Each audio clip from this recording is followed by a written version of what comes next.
নমস্কার বন্ধুরা, কেমন আছেন সবাই? আশা করি সবাই ভালো আছে। আমিও খুব ভালো আছি। তো আজকে আমি একটা রেসিপি নিয়ে চলে আসলাম, যেটা হচ্ছে মেথির শাক। তার জন্য হচ্ছে আমি বেগুন, আলু, পেঁয়াজ সব সরু সরু করে কেটে রেখেছিলাম। তারপরে কড়ার মধ্যে দিলাম বড়িটা লাল লাল করে আমি ভেজে তুলে নেব। তারপর ওই তেলের মধ্যে বেগুন আর আলুটা আমি লাল লাল করে ভেজে নেব।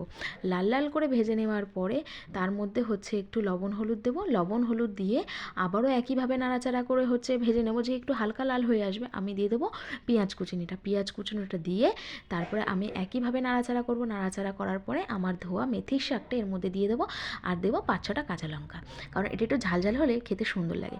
আর তারপরে আবার একটু লবণ, আবার একটু হচ্ছে হলুদ দিয়ে দেবো। হলুদ দেওয়ার পরে আবারও একইভাবে নাড়াচাড়া করব।